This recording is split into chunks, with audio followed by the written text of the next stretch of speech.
náttúrunni til þín. Gott CBD einfaldlega betra. Korkur í eldhúsið, korkur á baðherbergið, korkur í stofuna. Við elskum kork. Korkur, umhverfisvænn, hipp og cool. Todd Thorgríms stoltur styrktaraðili Þvottahússins. Magnús Ver Magnússon, velkomin í Þvottahúsið. Takk fyrir. Velkomin. Gaman að fá þig.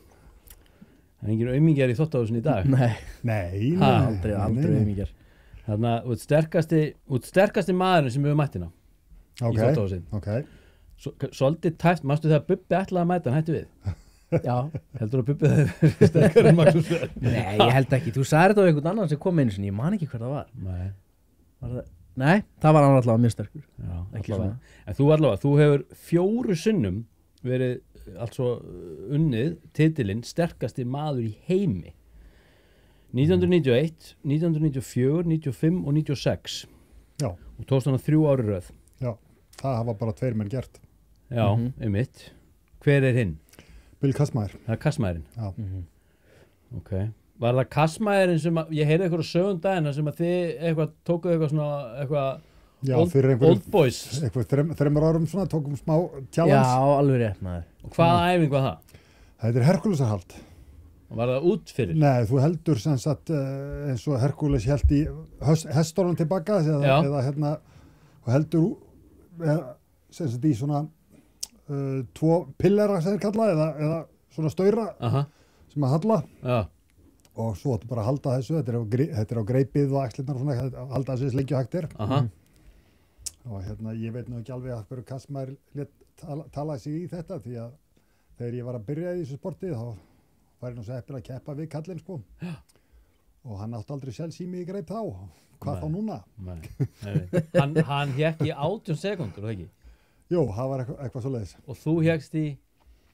1 mínútu 40 og eitthvað 3 held ég. Sem ég heyrði að nægir í rauninni til inntöku, það nægir til inntökuskilur að það ekki í mót. Er það ekki rétt hjá mér? Jú. Er það ekki? Jú. Kall á hvað?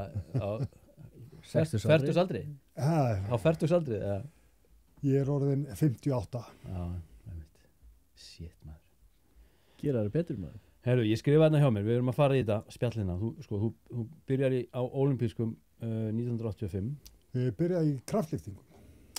Kraftliftingum? Já, ólympískar liftingar og kraftliftingar eru ekki það sama. Nei, ok. Ólympískar eru jafnhöndun og snörun. Ólympískar, já. Og kraftliftingar eru hnepiða, bekkpressa og restuðlifta. Já, þetta er ekki það sama. Nei, þetta er eins og að kalla allar bolta í íþróttir það sama. Ok, en hver er þá munurinn á, powerlifting, hvað er það á þessu? Það eru kraftliftingar. Ok, en hver er þá munurinn á powerlift og strongman? Svo að þú ferð í strongman eða þessar kraftaíþróttir, þá þarftu að vera bland af mörgum íþróttagreinum í rauninni. Ja. Þú þarft að vera mörguleiti ólympískur liftingamaður, kraftliftingamaður, frjálsíþróttamaður. Þú þarft að sameina þetta, þú þarft að vera með styrkin, samt hafa vöðvaúthald og ákveðna útsjónarsemi, vera fljótur. Snerpur. Og það er ekkert allir sem ná að sameina þetta allt saman. Það þarf ekki að vera búin að kortleggja þetta alveg fyrir og undirbúa þig. Allavega eins og þetta var í gamla daga, var þetta ekki þetta var aðeins öðruvísi í gamla daga, það ekki? Sko þetta sport hefur náttúrulega breyst gífurlega. Jón Páll var náttúrulega svona ákveðin brautryðjandi hér á Íslandi í þessu. Og blessuð sé minning hans. Og er náttúrulega hálfgett góð ennþá. Það voru ekkert svona rosalega margir eða mörg mót í heiminum sem voru í gangi þá.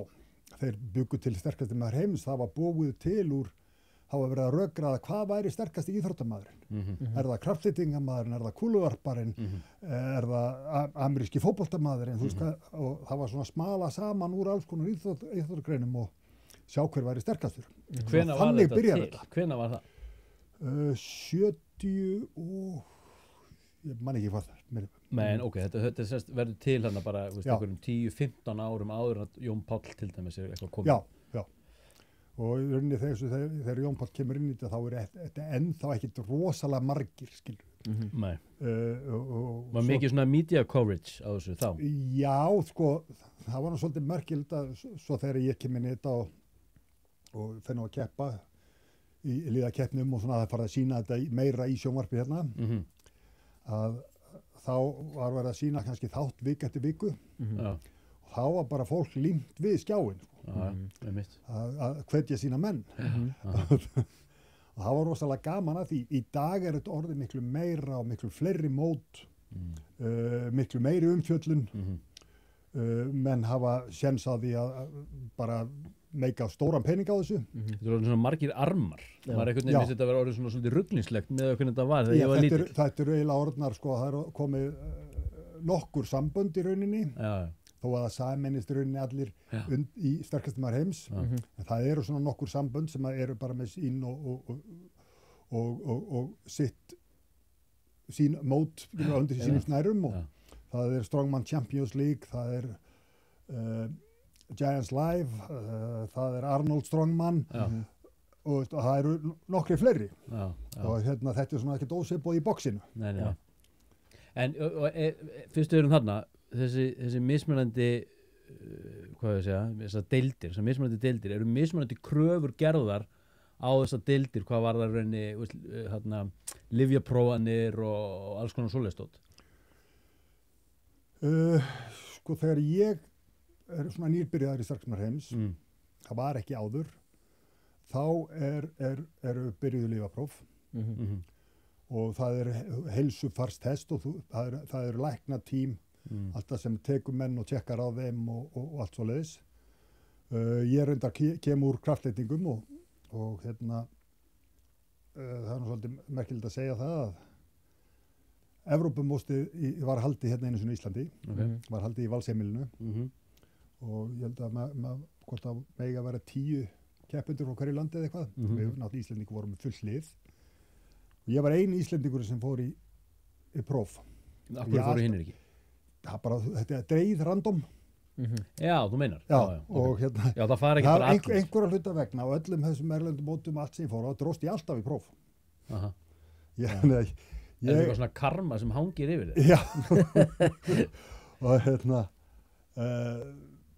ég verði Evrópumeistari svo líka, fer í próf, skilurðu. Ég verði Evrópumeistari 91. Já. Og þegar mótið var hérna heima á Íslandi reyndar, þá var ég með meiðsli. Þannig ég náði nú ekki alveg að gera það sem ég vildi. En endaði samt 3. Og kom svo ómeiddur og fíleldur árið eftir. Ég held að við örugglega árið eftir. Og mótið var í Frakklandi. Og það bara átti engin séns. Ég fór í gegn með allar lyftur, allar gildar, ég átti inni. Og ég var að keppa þá í mínus 125 kíló flokk og ég var 50 kílóum yfir öllum þó að vera í þyngri flokknum líka í samanlöðu. Hvað varstu þungur á þessu tímabili sem þú varst bestur eða á toppnum? Ég varð sko sterkast maður heims var í aldrei þyngri en 128 kíló. Telst það ekki frekar lítið á þennan mælikvarða? Það telst frekar lítið. Þú ert bara svo ég. Ég reyndar varð einhvern tímann 134 eða 136 kíló. En ég meina þá hlýtur að hafa fyrir vikið bara einhverja gríðarlega snerpu. Já, því þú ert alveg 1,90 eitthvað, það ekki? Jú, ég var nú einhvern tímann mældur 1,92. Er ekki Hafþór hann ekki 200 kíló eða hvað? Hann fór yfir 200 kíló. Hann er ekkert mikið stærri en þú. Hann ég held að sé 2 og 3 eitthvað svoleiðis. Það er allavega 10 centimetrar. Ok, það munar það sko. En þú sagði mér, þú er aldrei fallið á lyfjaprófi. Nei. Er það erfitt að falla ekki á lyfjaprófi? Nei. Nei, ok. Hver er galdurinn á baku það? Bara taka þetta ekki. Er það bara málið? Veistu það, ég æfði miklu meira heldur en nokkur annar. Ég lagði miklu meira á mig heldur en nokkur annar. Það kom fyrir að æfingar voru upp í 4 tíma. Já, sæll. Ég æfði 6 daga vikunar, aldrei minn en 2 tíma. Og svo bara étið eins og Sko, það er nefnilega það merkilega við það. Ég æfði svo mikið, ég brendi svo miklu að ég var í virkilegum vandræðum að reyna að þyngjast. Já. Ég þurfti virkilega að hafa fyrir því, ég borðaði og ég var að éta, hræra mér geinera og ég veit ekki hvað og samt léttist ég oft. Ég var farin að tróði í mig súkkulaði og rjóma láfið á milli mála, skilur bara, og sko, en þann dag í dag ekkert mál fyrir mig að vera léttur. En varðandi, sko, hún var hjá okkur, hún Ragnhildur Gyða, kraftakona, í viðtali fyrir einhverju síðan, og hún talaði mjög opinskátt í rauninni sína styranotkun og sem að varði í einhverju 8 ár, fór bara mjög nákvæmlega í það. Okay. Og mér fannst það bara mjög aðdánavert að heyra hvernig hún í rauninni lýsti sinni neyslu. Hún lýsti henni að hún hafi bara verið, styrraneyslan hafi bara verið á mjög bara ábyrgan hátt framkvæmt og þannig sé undir eftirliti og svona hálfpartin eins og hún lýsti svona eins og að veri mikrodósa nánast í miðað við hvað maður hefur oft heyrt aðrir að gera, taka of mikið eða ranga típur eða hvað veit ég og eftir samtalið við hana þá var ég svona að rætlast af mér mikið svona fordómar hvað þetta varðar sko. Ég allavega kom út úr þessu viðtalið, þetta ekki svart og hvít, þannig að eitthvað af hverju þetta alltaf bara eitthvað bleiki fíllinn í stofunni heldurðu sem að enginn talar Sko ég veit það ekki, sko þetta eitthvað svona mannorðs? Já, kannski, ég veit það ekki, þú náttúrulega, það er fullt af íþróttagreinum og því miður má segja að þá þetta oft hluti af íþróttum. Íþróttamaður hverjir reyna að finna sér einhverja leið. Og ekkert bara í kraftlyftingum, sko. Við talaðum bara ólympíufara til sund eða bara whatever. Hvað sem stundum leiðast menn eitthvað út af meiðslum. Og sko allt og gott að blessa með það. Fólk bara verður að velja sína leið. Heldur að menn séu misjafnlega uppbyggðir? Ég held reyndar að ef þú ferð þessa leiða þá kveikir ert að brenna lífskertinu mjög hratt. Það mín skoðun á því. Hefur þið séð að gerast kannski innan senuna? Já, ég hef alveg séð ýmsa hluti gerast. Ég hef hort upp á 22 ára gamla mann sem var í Bretlandi þegar vorum að keppa þar á leiðakeppni sem var að prófa greinarnar og hann bara datt niður og reynilega bara kafnar. En sá strákur fór á einu ári að vera 90 kíló í 145 kíló. Já. Og hann leit ekki út fyrir að vera feitur. Nei, en hún talaði líka þetta. Hún talaði hvernig maður þarf að styrkja vöðvafestingar og sínar og líði eða hvað það alltaf. Já, algjörlega. Til þess að í rauninni að gera líkamann tilbúin til að takast á við þessa auknu líkamsþyngd á svo skömmum tíma, sko. Já, sko, bara þyngjast hratt, en eins og ég sagði náttúrulega, ég var aldrei þungur. Nei. Ég var aldrei stæðstur, en ég var oft sterkastur og fljótastur og oft var ég kannski ekki endilega sterkastur. Nei. En ég var nógu sterkur. Já. Þegar ef þú komst í það sem þú komst þá voru kannski stærri og þyngri menn sem gátu lyft í ákveðin lyftu meira en þeir töpuðu svo á kannski hraðagreinum og snerpunni. Ég var þeirri gæfugæddur að vera með mjög, hvað maður að segja, hraða fíbra. Og ég fór einu sinni ég var einu sinni í Þýskalandi, Heinz Olles vinur minn, sem keppti með mér á sín tíma. Og hann fór með mig hann var svona sjúkraþjálfara, mikinn spekulant. Og hann var með svona eitthvað ákveðin að hann var að athuga á taugaviðbrögðum. Og þá setur hann rammagn á ákveðin stað og þetta á leið í gegnum þig. Og þegar hann gefur stuðið, þá kippist fingurinn til. Hann byrjar að stuða mig. Það gerist ekki neitt. Okay. Hann hækkar vélina þá til hann kom með alla upp og hann sagði, ég geti rota naut með þessu. Og hvað þýðir þetta? Þá fann ég smávegis. Það þýddi það að taugakerfið í mér var svona svakalega hratt. Taugabóðin voru svona hröð. Ég skil. Hann sagði þetta bara, hann hefur aldrei séð hann aðeins. Það var snerpan í lyftunum og kvikleikin og allt það? Þetta var þetta greinilega, hann sagði það ekkert skrítið þessum aðeins sterkur. Hann kom með þessa skýringu á þessu. Þetta hlýtur að vera genatíst á? Það hlýtur að vera, já. En í nútíma? Ég var alltaf sterkur.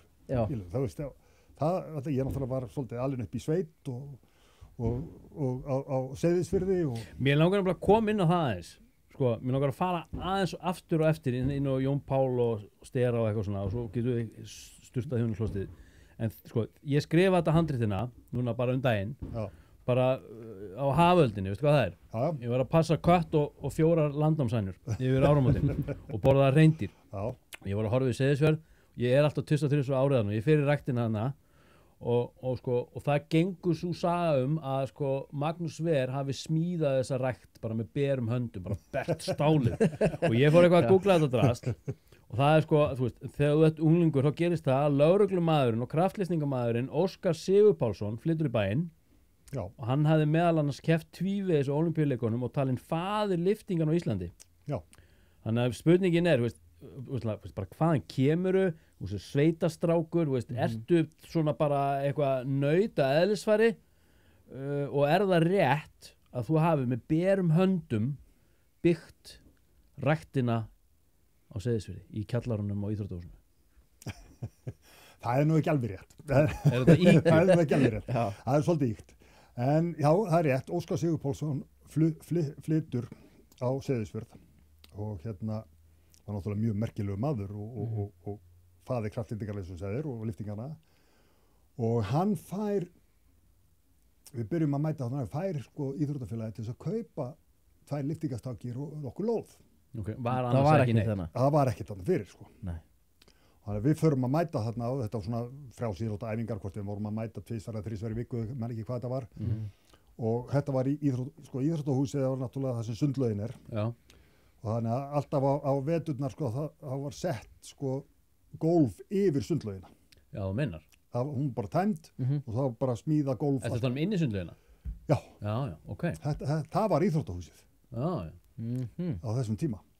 Og Það er ekki stórt. Nei, ekki stórt sko, ekki stórt Okay. sundlaug. Þannig að, og alltaf þegar við komum, þá þurftum við að fara sko, taka dótið fram, Já. þú veist, og lyfta og ganga frá allu eftir okkur aftur. Já. Ok, það Af því að var bara notað yfir veturinn? Já, Já, ok. það var bara hægt að æfa þetta yfir veturinn. Já. En það er svolítið merkilegt að segja frá því að hérna, ég var að fælast aðeins æfa með þeim hann í fótboltanum aðeins og svo var ég, einn vetur var ég búinn að lyfta mjög grimmt og verið alveg í hnippu alveg að fullu og lyfta. Eftir þann vetur þá stakk ég alla af í sprettunum Já. eftir boltanum. Við erum að kveikja á rasslöðum. Já.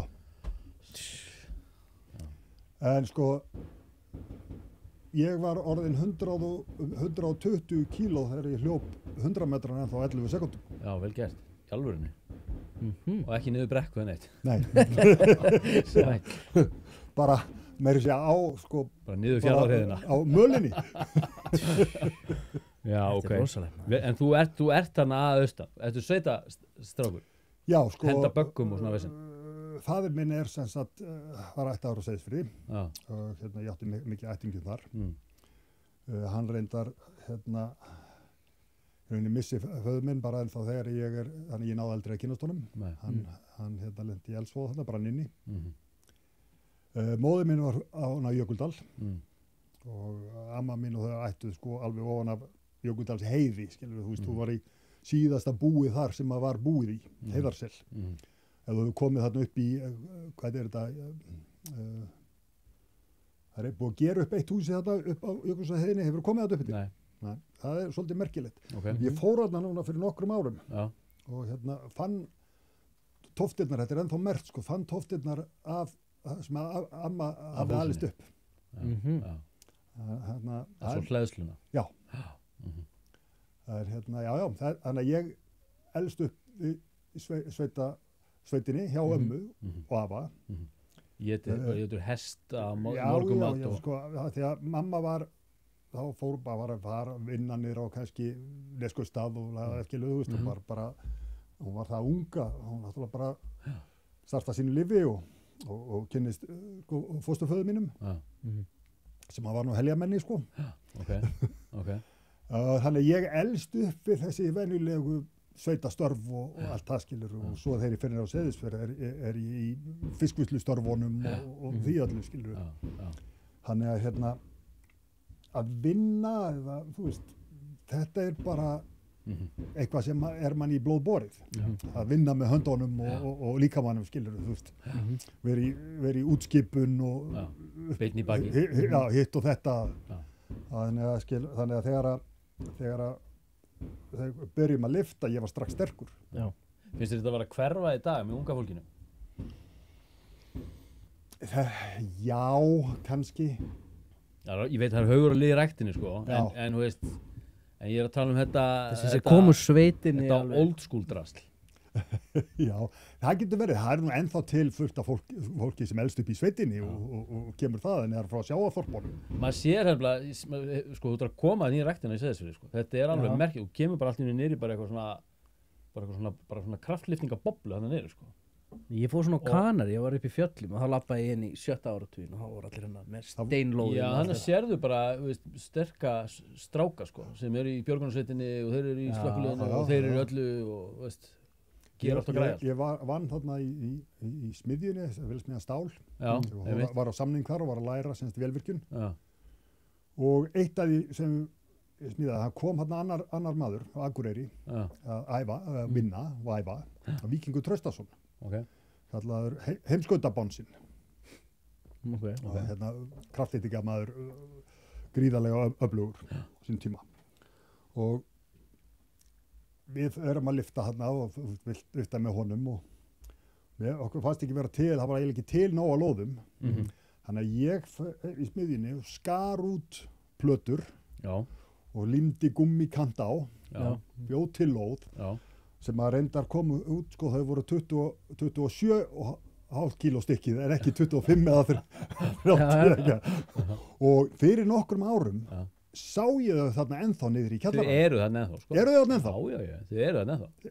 Það eru þarna lóð sem eru bara eitthvað, veist... Eitthvað stórskrýtin og greinilega heimagerð og þau eru lítið hreyfð, en þau eru þarna ennþá.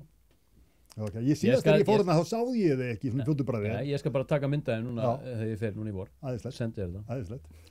Já, gaman að því að það skilur vera haldið upp á það. Og hérna, svo náttúrulega kemur að því líka þegar að Jón Páll opnar hérna í GIM 80 og þetta þá smíðaði ég svolítið, ég og annar sem vorum að smiðinni hérna smíðum svolítið að dóti, backpressu og hippustatíf og hitt og þetta skilur til þess að nota. Hvar skuruðust ykkar leiðir? Hvenær var það? Sko, þú ert þannig 18-19. Ég hitti Jón Pál fyrst þegar ég kem á minni mig fyrsta Íslandsmótið hvort það var fyrsta Íslandsmótið í kraftlýtingum ég bjóð þá enda fyrir austan eða hvort það var Íslandsmót unglinga sem var haldið þá. Var þetta eitthvað 85-86? Já, þetta og hérna þá var hann að æfa í hvað heita Orkulind. Já. Held að það hefur verið Orkulind hjá Stefáni Hallgrímssyni. Hérna, eitthvað hvort það var, nei, Orkulind frekar en Orkubót. Minnir að heita það. Það var hérna í Bólholtinu staðar. Já. Og ég kom hérna, held ég að við komið með Hjalta Úrsus hérna og hann kynnti mig fyrir Jóni. Fyrsta mótið mitt var sko Akureyramóti. Ég kepti þar sem gestur. Ég kynntist Hjalta þar. Kynnti hann þar í fyrst skipti. Og hérna, svo þegar ég kem á þetta mót, sko, þá lendi ég þarna inn einhverju hluta vegna. Það var alltaf svona svolítið eins og staðan eins og, sko, þú og Hjalti Úrsus, voruð þið ekki svona svolítið svona bara keppnisbræður? Eða var mikið samkeppni á milli ykkar? Það var náttúrulega samkeppni, já, en á ákveðnum tímapunkti vorum við að keppa mikið og vorum að keppa mikið sem svona lið, tveir saman. Já. Og já, ég meina unnum alveg stórmót, tveir saman. Já. Og svo það var svona eiginlega áður en ég fór að svona vinna sterkast mér heims. Einhvern veginn, eftir ég fór að gera það, þá var ekki vinskapurinn eins mikill. Okay. Kannski er það að því að hann taldi sig verða næstan á eftir Jóni Páli, en það er spurning úr sal á eftir, sko. Það er spurning úr sal á eftir sem hefur svolítið með þetta að gera, sko, frá hann Ívar og Gröfin. Kepti hann á, hann komst kvalifæði á mót líka, eða ekki, hann sterkasti maður heims? Hjalti var oft sem, hérna, svona aðstofamaður eða sem sagt það sem þið kalla equipment tester. Ok, Við getum komið út í það á eftir hvernig ég komst inn á Sterksmar heims og allt það. Eða ég get sagt það strax. Bara hendið út. Það er þannig að... Er það 91? Það er 91. Þú sigrar þá? 91, já, er ég semst orðin Evrópumeistari í kraftendingum. Og ég kom inn til Skotlands helgin eftir og keppa í álandarleikum og kraftaíþróttum og allt skilur það er mjög auðvelt fyrir mig að svissa svona yfir. Ég hef enga skýring á því, það bara var ekkert mál.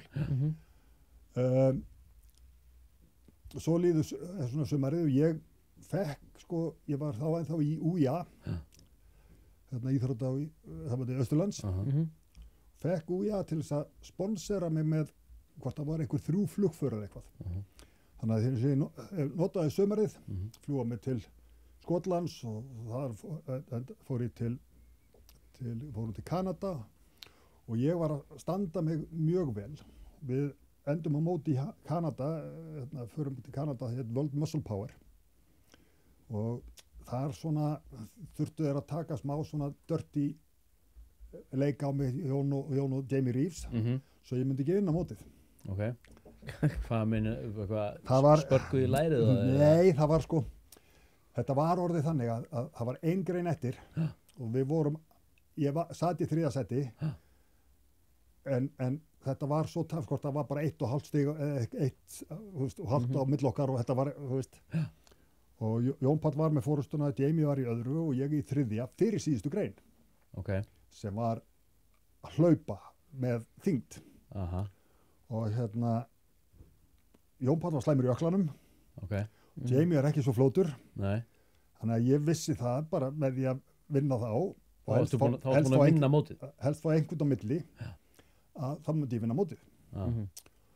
Og við förum á stað, þetta var svona byrjun á uxagöngu sem þeir kölluðu. Og þetta var úr tré. Þetta er bara eins og þú sittir á uxana skilur þegar þú ert að plæja akkurinn. Það var svoleiðis, svo var svona stöng úr þessu og smá fótstig og það stóð fólk á sitt okkur megin. Og þú ættir að bera lið? Já, þú ættir að hlaupa með fólkið á öxlunum sem sagt. Og besti tími áður en að ég og Gary Taylor förum á stað var 33 sekúndur. Við erum alveg hlið við hlið og Gary öskrandi á mig og bara áfram og ég tilbaka. Ég klára 25 sekúndum og Gary á undir 16 sekúndur líka, það var bara 15,5. Við vorum alveg í hnífjafnir. Þannig ég held að þetta myndi nú duga. En rétt áður en ég er að klára yfir línuna, þá heyri ég svona braka svolítið í draslinu sem ég var með á öxlunum. Og ég klára yfir línuna og það er komið sprungið í það er eiginlega brotið. Viðurinn. Viðurinn. Og þá þeir svona spáið að þá þurfa þeir Jón og Jamie að fara einn í einu. Jamie að fara fyrst. Og Jamie viðurkenndi fyrir mér, hann gerði þetta viljandi. Því það var ekki nóg til af... Þetta var brotið bara, það þurfti að fara bara einn í einu þá það sem eftir var. Jamie viðurkenndi það svo eftir á, hann gerði það viljandi, það var hann smá prize money. Það munaði hvort þú varst annar eða þriðji. Hann skemmdi síðasta apparatið, hann braut það. Hvernig fór hann að því? Hann sem sagt fer undir það, gerir sér kláran og gerir eins hratt og hann getur upp, hratt upp, þannig að það brotnar líka. Þannig að hvorugur þeirra gat farið á klára greinina. Þannig að þá hentu þeir úrslitunum á þessari grein og létu úrslitin standa eins og það stóðu fyrir greinina. Nei, anskotin. En ég trú á karma. Seinna sumarið, þá rétt eftir bara slítur Jamie bíceps upphandlegg og fyrir í aðgerð og eitthvað. Stuttu síðar slítur Jón Páll bíceps og úr leik. 5 vikum fyrir Sterkastmar heims Jón Páll úr leik. Ég fæ síntalið, Jón Páll úr leik, við viljum að þú keppir í hans stað. Og ég mæti fyrsta skipti. Ég get sagt þér það að þegar við hittust allir í London, flugum allir inn og hittust allir í London og fórum með sömu flugvél til Tenerife. þegar ég sá öll þessi tröll þarna sem ég var að fara að keppa við, þá svona hálf fjallist mér hendur sko. Já. Þarna sá ég Manfred Höbel í fyrsta skipti með sko handleggi út allt og svo var þetta Ted Van Den Parra sko, sem var 2 og 12 eða 13 á hæð og þú veist, þetta var svona svolítið þessum stíl og ég var bara horfði bara á þess að kalla þarna á flugvöllum og ég bara, já, hvað er búin að koma mér út í og svo var ég skal sína þessum köllum sko. Svo bara jarðaði ég þá í keppninni. En þú vinnur 91 en svo vinnur ekki aftur fyrir 94 og fá 3 ár í röð. Já. Og þá er þessi spurning sko, hvað gerist þetta í millitíðinni og af hverju hélt sigurgangan ekki áfram eftir 94 og svo er spurning sko, hefðir þú eða einhver annar nokkuð komist að ef að Jón hefði ekki dáið 33 ára og bara haldið áfram, þú veist, var maðurinn bókstaflega ósigrandi? Hann var það ekki. Nei, hann var það ekki. Ég var þarna, þetta var á þarna þessu tímabili, var ég farin að vinna hann í ansi mörgu og ég hafði fulla trúið því að ég hefði unnið hann.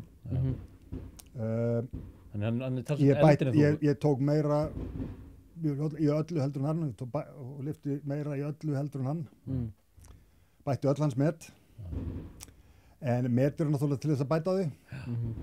Sko, menn síns tíma. Já. Jón Páls var þarna og átti náttúrulega glæsilegan feril og hafði sín tíma og mikill svona sjómaður eins og þetta er. Já. Ég var kannski aðeins öðruvísi típa. En, jú, Voru þið vinir? Já. Við vorum góðir vinir, sko. Og og Jón, sko, hvatti mig og bara, þú veist, þegar svona var staðan og sagði bara, farðu og vindu þessa keppni. Já. Þeir voru fyrst skipti. Svo þegar þú talar sko, árið eftir, var keppnin í Íslandi. Já. Ég átti að vinna hana. Já. En ég klúðraði Húsafellshellinni. Ok. Er það þessi hér? Já, bara að labba með hana. Já. Veist, Hefurðu lyftinni, Davíð? Nei. Er hún nokkuð svo þung? Vistu, ég tók hann ekkert hjá hann, ég náði einhvern veginn að reisa hana svona upp. Svo sérði þetta sko. Hvar er hún? Hún er bara í Húsafelli og svo bara getur ekkert lyftinni. Hún er 186 kíló. Shit. Já, en þú getur einhvern veginn náði henni upp á kantinn og svo áttu ekki að tekið gott grip á henni. Þetta er náttúrulega bara rugl. En ok, fyrirgeðu. Hún er bara þarna, hún liggur bara þarna. Ég tók hana upp og mér fannst hún rosalega létt. Og ég geri þau mistöku, ég tek hann alltaf hátt. Tek hann á hátt á brjóstið. Já, og liggur á þig. Ég held að það væri sniður að ég næði, sko, þú veist, þá náði ég höndunum aðeins saman undir henni hérna. En, sko, balansinn er ekki nóg góðar, það er maður orðin svona, eins og maður segir, top heavy, sko. Og þegar ég fer á stað, þá fatta ég það að hún liggur rosalega þungt á brjóstinu á mér og ég á erfitt með að anda. Já, það lasi 200 kíló. Svo þarna á leiðinni þá fatta ég og ég sá ekkert hvert ég var að fara. Nei. Og ég var svona að kíkja til hliðar og ég myndi nú ekki labba út úr göngustígnum sem við vorum á. Og svo ákveði ég þetta á einhverjum tímapunkti ég ætla að reyna að láta hana slæta aðeins niður. Aðeins að reyna að lækka hana þannig að ég gæti andað og séð yfir hana. Og í staðinn fyrir að slæta niður þá festist hún á beltinu á mér og efri hlutin dettur fram þannig að ég mista hana. Og sá sem vann mótið þá, Ted Van Den Parra, sem er 2 og 13 á hæð, hann var komið með hann eiginlega niður á hné, hann náði að slefa yfir mig einhverjum sentimeter. Hann fekk að fara síðastur. Þetta var 92? Þetta var 92. En þetta var bara þannig, stundum ganga hlutinir ekki alveg þér í hag. Hver vinnur 93? Það var í Frakklandi. Þarna er Jón Páll fallinn frá í janúar. Hausinn á mér var ekki in the game. Ég bara segi eins og er. Og ég fer þarna samt og svo fatta ég enda annar. Ég fatta allt í einu bara, ég hefði ekki unnið þetta móti, ég bara búið með almennilega undir þetta. Þannig að það var back to the drawing board. Þú bara séð það þarna skýrt. Já, ég sá það bara skýrt þarna, ég átti að geta unnið þetta. Þannig að það var back to the drawing board og unnið 3 ári röð. Ok, og þá er það í rauninni, sko, þú veist, hvað gerist eftir þessi 3 ár? Af hverju hélt þessi sigurgang ekki bara áfram? Ég fekk blóðtappa. Já, það er smá vesinn. Já. 97. Blóðtappa í kransæð. Kransæða sjúkdómur er reyndar ættgengur hjá mér. Já. En hérna, ástæðan er reyndar svo að ég var að fara á var með sýningu í Kanada. Ég verð svakalega veikur rétt áður ég er að fljú út. Ég er bara, þú veist, hálfpartið með óráði heima, sko, ég maður sem ekki hitta. Og ég náði að fresta, sko, flugi út 1 dag. Svo fer ég út og gerir sýningu, ég er náttúrulega drullu slappur, sko. Kem heim aftur og hérna, hvort ég lenda á laugardegi, ég man það ekki. Er svo leiðinni bara æfing á mandeginum og er eitthvað skrítinn. Finnst ég vera eitthvað skrítinn og kem niður í stöð og leggst bara í sófann og ég var nýbúinn að fara að borða, sko, chili kjúkling niður á Asíu sem var þá hann á laugarveginum. Þannig að ég kendi því bara svo helvítist chili kjúklingurinn að gera mig brjóst við á eitthvað, skilu. Svo alveg bara, ég er eitthvað ekki nógu góður, þannig ég fest inn í bíl og ákveða að keyra heim. Og svona á leiðinni ágerist þetta og ég fer að fá hérna verk út í öxlina. Þannig að þá svona gerði ég mig grein fyrir að það var eitthvað að gera sem að og hérna ég næði að keyra heim og bjóð það á 3. hæð og labbaði upp á 3. hæð og leggst inn í rúmið og hringi í þáverandi kærustura mína og hún var að vinna á svona hérna, hún var að vinna á læknasetrinu og hérna segi bara, heyrðu, ég held ég sé bara þá fyrir hjartað hérna. Og hún hringir á sjúkrabíl og það er komið og þetta er allt þetta er losað og fyrir þræðingu og svo leiðis og hérna svo læknirinn svo útskýrir þetta, það gekk allt vel, sko. Læknirinn svo útskýrir þetta fyrir mér af því að ég hlífði mér ekki. Já. Þá maður er svo viðkvæmur á þessu tímapunkti. Ég hefði slenna sloppið við þetta ef ég hlíft mér. Býtu, ef þú hefði hlíft þér? Að bara ekki farið og verið með þessa sýningu, ekki tekið á því. Já, það hefði þetta bara flotið í gegn. Þá hefði þetta ekki gerst. En ég varð viðkvæmur og hann lýsti þessu eins og það liggja oft í okkur svona fitufrumur í æðunum og það sagði að það hefði losnað sem sagt fitufrumu, þannig að hún losnar í æðavegnum og þá er sár, opið sár og blóðflögurnar festust, límdust fastar. Þannig var það ég sá þegar þeir fóru inn þarna allt, sko, á skerm. Allar æðar opnar og fínar, nema þarna var eins og var lítill bolti í æðinni. En þetta var sem sagt árið eftir, þetta var sem sagt 90 og hvað er það að tala þetta er 97 eða ekki? Jú, þetta gerist 97. Eða ekki? Jú. Og þá, og í rauninni en þú veist þessi ár eftir hélstu áfram í árið eftir síðasta sigurinn þá mætti ég meiddur og bara ekki að standa með þessi skildi. Hvað er menn að mæta meiddir? Er þetta berjast í gegnum? Það var það ótrúlegast af öllu. Ég meiddi mig á síðustu æfingunni áður ég fór út. Slist eitthvað? Og hérna, læknirinn hérna sem ég var sprautaðan með einhverju kortison og eitthvað, sko, settir 15 millilítrar í mig á 2 dögum og hann kallaði mig bara heimdi sína því að ég flög út á mándegi, þetta gerist á föstudegi og ég var sprautaður í hjónarúminu heima í bakið. Já. En þú veist, þetta er samt þarna maður treystir þessu ekki. Nei. Og það mót þess að bara sprauta bara beint í vöðvan sem ræðir. Það var hérna neðst í bakinu út í mjöðmina og þegar maður stóð upp, sko, þá var maður svona erfitt að standa upp. Og þetta er svona það koma bólgur hérna í liðböndin og þetta er svona lítið liðbönd þarna sem liggja út í spjaldhrygginn og hérna þetta tognaði aðeins og hérna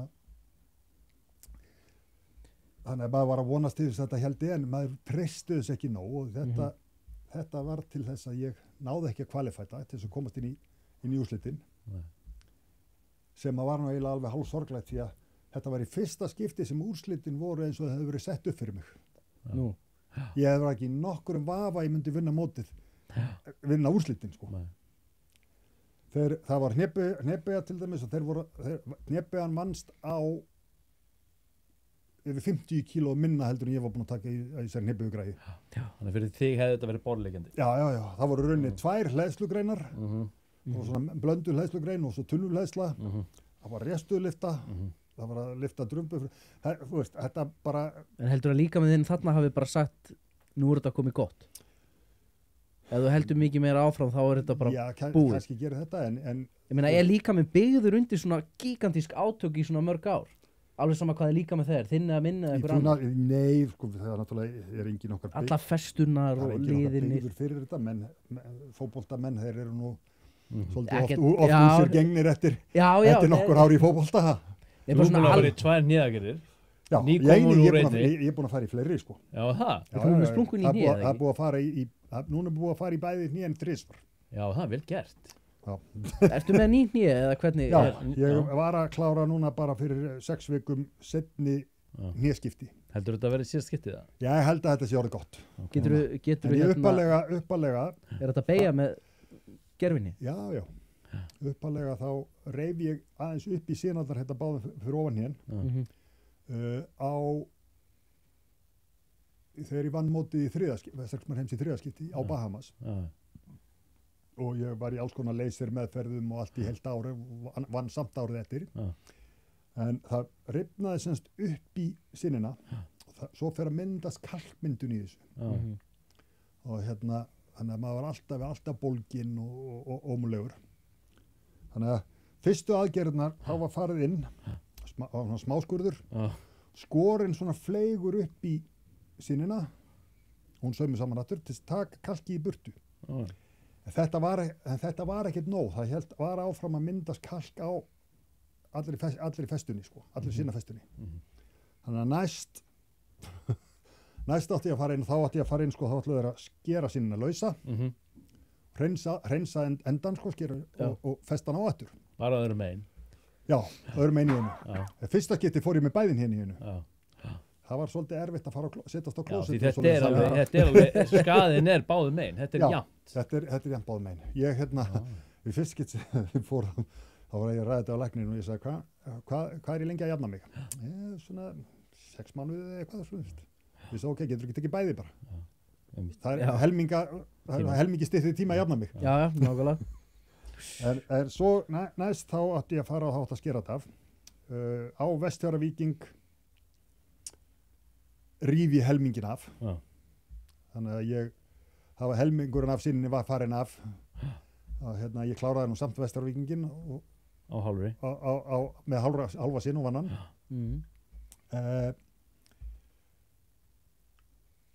Ég fyrir í aðgerð, ég reyndar nokkru dögum fyrir aðgerð, tók ég 350 í restulift á æfingu, ég vafði bara hnéð.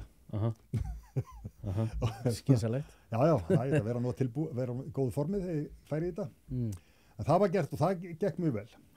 Og svo átti ég að fara hinum megin, þarna, og átti að skera þetta af og svo rifnaði á Austfjarðatröllinu og hún fór eiginlega alveg af. Sem er hvað, Austfjarðatrölli, hvað er það? Það er ekki lengur, já. Það er eitt kraftamótið bara. Já. Ok. Það er Vestfjarðavíkingurinn, Já, það og svo er Austfjarðatröllið og Norðurlandsjakinn og núna Magnús Ver Magnússon Strongman Classic. Er ekkert eitthvað í Reykjavík, eitthvað svona Reykjavíkur, eitthvað Ekki 101 Ruddin. lattekeppni. Við hefum haldið sterkasti maður á Íslandi líka, fyrir sunnan. Ég var með í nóvember Magnús Ver Magnússon Strongman Classic í fyrsta skipti. Ok, kekja. Fullt af erlendu keppundum og þetta var sýnt online og svoleiðis og það er hálf miljón sem er búin að horfa á það. Já, sem er mitt. Hversu mikið hefur hæðin að segja í krafta aflöðina keppni? Það er alltaf gott að vera hávaxinn. Er það ekki miklu betra? Jú, ég tel það svona að ég hafði verið 1,90 eða rúmir 1,90. Jón Páll var enda örlítið herri ég, en ekkert mikið. Ég tel að það sé betra að vera 2 metrar. En 1.75-6 eins og við. Eigum við eitthvað breyk eða? Það eru 1 og 1 sem hafa komið sem lágar. Hvað Gary Taylor var þetta og hann var rétt bara 1.80 og 3 eða 5. Það telst nú þess að tala tölvist starfi við. Já, en það, þú veist, það hafa 1 og 1 komið sko sem að eru svona þetta larri en það er algengnara að menn séu stærri og ég veit ekki hvað hefur gerst sko. Hvað er það? Þessir ungu drengir í dag, þeir eru allir risastórir. Já, eða bara, já, einmitt Það er sko bara mannskjarnan Lengra í hefur bara farið sólina stækkandi. Já, það er enda rétt. Heyrðu, hérna, mér langar aðeins að fara henni nú, þetta er upplýsingar sem ég bara fæ á bara á Wikipedia, ég fletti þessu bara þar upp og Wikipedia lígur aldrei eða maður heldur það. Já. Guðrún Bergmann vill reyndar meina að Wikipedia sé ekki áræðanlegu miðill. En við látum reyna á það. Sko, 16. janúar 90 og hvenær var það sem Jón Páll deyr? 94, var það ekki? 3. Er ekki 93, já. Já. 16. janúar, þá lést hann vegna ættgengrar hjartabilunar sem ég enda vissi ekki í íþróttasal sínum, G80 á Sögunsbraut. Já. En þannig að 3 ættingjar hans þeir höfðu látist vegna sambærilegra hjartabiluna. Þannig að hann er meðvitaður þarna einhvern hjartakalla. Já, ég held að Jón hafi verið orðið meðvitaður þetta. Já, en svo stendur hérna og þetta bara tekið bara frá Wikipedia, en líklegt er þó að sterar hafi haft mikil áhrif og oft talið að þeir hafi valdið dauðans. Þannig að þetta er bara svona almenn spurning og þetta er bara af hverju heldur þú, þetta er ekkert eitthvað af hverju, heldur bara af hverju heldur þú að menn séu raunni tilbúni til þess að fórna mögulega svona miklu og taka svona miklar áhættur vitandi eins og bara í þessu tilfelli af arfgengum hjartakalla og ég tala eftir við mann sem sagðist ekki að hafi þekkt lækni sem hafi krufið Jón Páll á sín tíma og hjartaðanum hafi verið 2 kíló á stærð. Já, nú veit ég ekki það. Ég veit ekki hvort að það sé rétt eða ekki en þetta er gríðalegt álag á hjartaði. Af hverju eru menn eins og mér skildist þetta þá, og það er ekkert óeðlilegt við það var sko annar hlutin að ég var meira stærri. Já.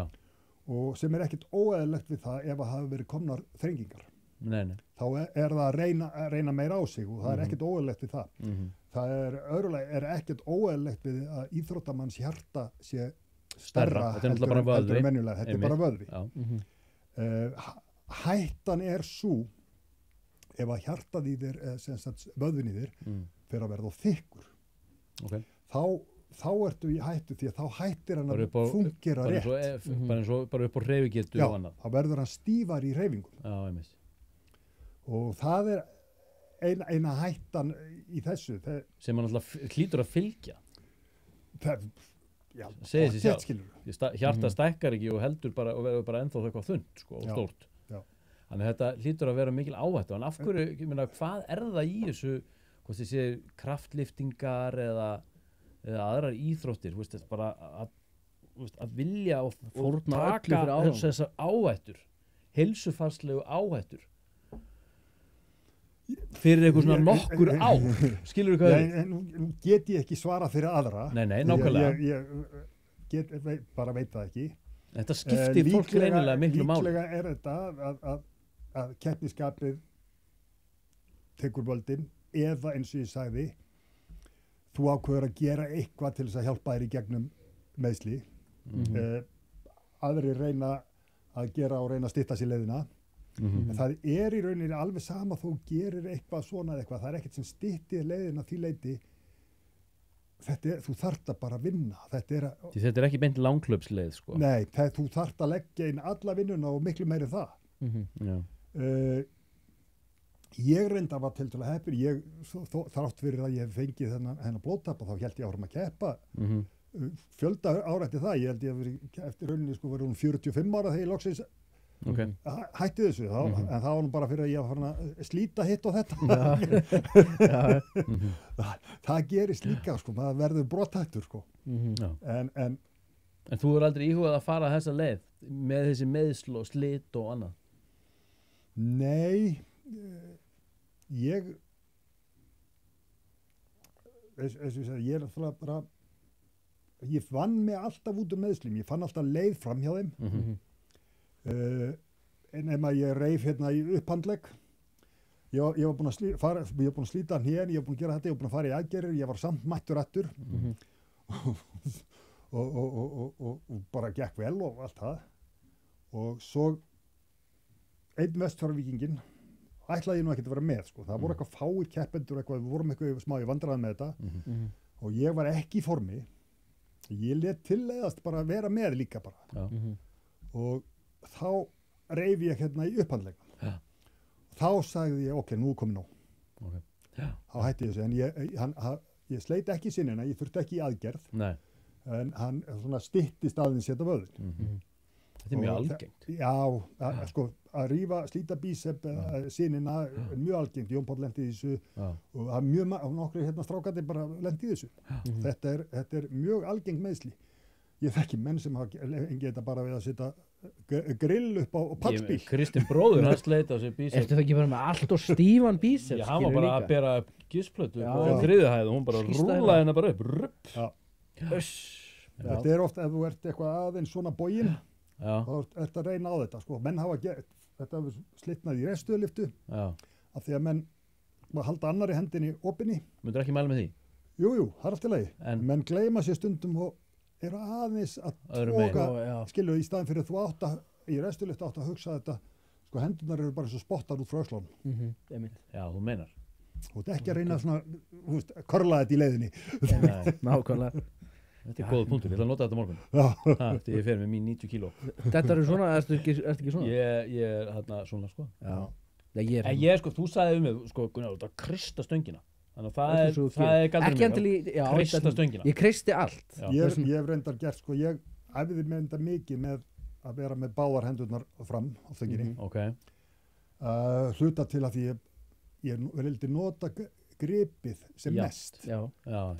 Ekki vera að hlífa því, ekki, þú veist, nota gripið. Það skiptir mjög miklu máli í afbröðnum að hafa sterka grip. Hvað eru við að gera með þessu? Ég hef tekið frá gólfi nokkur 300 kíló með því að halda á svona frontgripi. Það hefur engin leikið eftir hérna. Í deadlift? Já. Jesus. Ég hef alltaf kryst allt, alveg saman hvort ég er í niðurtogi, deadlift eða róður. Þú ert svolítið kristari. Ég elska krista. Þegar ég var að byrja að lifta og byrja að koma í engjahella og eitthvað, þá voru menn að taka svona niðurtók, þú veist, hérna, að brjóstinu og þetta, og menn voru að óla sig við þetta. Já, einmitt. Nota ólar. Já. Það er bara jakabóli. Já, ég bara, hvað vitleis er þetta, þú veist. Svo voru menn að mæta í mót og missa gripið. Já, einmitt. Skildu ekkert í því. Er þetta tabú hjá ykkur? Eru menn ekki að nota þessi bönd og þetta drasl? Ég er á móti þessu. Þú ert á móti þessu? Ég notaði þetta alltaf bara eins lítið og ég mögulega gatt. En belti? Alltaf belti, já. Ég reyndar æfiði mikið, sko, beltislaus, ég notaði belti ef ég var að æfa hnépur, þegar ég var að æfa restuðliftuna og svo leiðis, notaði ég ekki belti. Finnst það ekki klipp út kórið? Ég stóð yfirleitt upp á kassa, smá kassa, svona 10 cm með eitthvað, til þess að lengja liftuna. Já, þú meinar. Og hérna... Þá er líka tegjur vel á mjóbakinu líka. Já, og það kendi ég líka að nota á fæturnar. Já, þú meinar. Beltið heldur við mjóbakið og það gerist þannig að þú þrýstir semst að magavöðan, það færður magavöðana til þess að vinna með þér líka. Já, einmitt. Þrýstir magavöðanum út í beltið. Já. Þetta er ákveðið öryggisatrið, en þú getur alveg gert ótrúlega hluti, en þú þarft að vera búin að æfa það án beltis. Jú, keppnum og svoleiðis notaði ég belti, en oft var ég bara með svona létt fitnessbelti, í svona eins og efaleikagreinum eða hleðslugreinum eitthvað, oft bara ekkert belti, af því að ég sé oft í dag, sko, þessi ungu menna, þeir eru að setja kraftlíka belti á sig áður en þeir eru að taka svona hleðslugreinar og eitthvað og svo þá fattaði það ekki að þeir geti ekki andað eftir smá stund. Þetta skemmir úthaldið fyrir það. Það hlýtur að vera, sko. Þú ert að minnka rýmið. Já, það er svona ýmislegt sem að ég var oft útsjónasamari heldur en margir aðrir eins og að lyfta kúlusteinum eitthvað. Ég var ekki endilega fljótastur að lyfta steinunum. ég er fljótastur á milli þeirra. Já, einmitt. Þannig að ef þú ert nógu fljótur að Taka skrifin. komast í næsta, þá þar vinnur upp tíman. Já, en það er þessi snerpa sem þú kannski fengi útrúið að vera líka léttar en aðri. Já. Já, einmitt. Heyrðu, áður en við förum inn í jakaból og eitthvað svoleiðis, við hefum ekkert mikið eftir, sko. Þá ætlum við að fara henni svona svolítið hluta sem kannski geti verið viðkvæmur, ég veit ekki. En þegar ég fer eitthvað að googla þig og rannsaka þig, þá auðvitað koma henni upp einhverjar fyrirsagnir, eitthvað hleranir lögreglu og það sem að lögreglan á einhverjum sínum tíma hleraði bílana þína og símaninn og svo hef ég heyrt ýmislegar sögur meðal annars að tollunin sé alltaf eitthvað að pönkast í þér þegar þú ert í ferðalögum sem sagt starfsferðalögum sem dómari sem við reyndar eigum eftir að fara í líka, þú ert orðinn dómari. Já. Og maður sér það, þú ert mjög aktífur þar, við getum tekið það líka eftir þetta. Já. Og svo hef ég heyrt sögursagnir samstarf með Geira Hirnum Goldfinger sem var vist bara mjög fínn kall en þótti svona kannski frekar er það kannski svolítið svona vásamur karakter eða í svona vásamum business. Já. Þannig að spurningin áttu þér einhver myrk ár sem þú kannski vildir eða ættir að upplýsa, koma út úr skápnum með, þú veist, hvað af þessu satt og hvað af þessu lygi? Það náttúrulega reyndar satt, ég og Geiri á Goldfinger urðum miklu mínir.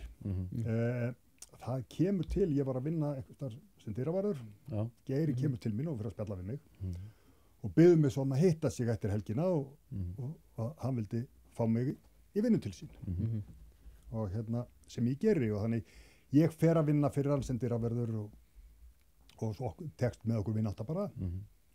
Hann átti marga vini. Já, hann átti marga vini og ég var svona hálfgerður nætur bara var svona framkvæmdastjóri líka. Sá þetta ýmsan hátt og þetta var mjög merkilegu kall og gaman að honum. En hann var oft mjög góður við menn. Hann átti það til að þetta svolítið taka góð fyllir í svona. Geiri átti Hafnarkróna eða ekki, á sín tíma? Í sín tíma, jú. Svo breytir hann því í Maxims, sem var svona strípistaður. Og ef þú talar myrk ár, jú, þá var ég náttúrulega að vinna á strípistað. Og meðan það var löglegt? Já, meðan það var löglegt. Í þau nokkru ár? Já. Og svo opnar þetta Goldfinger.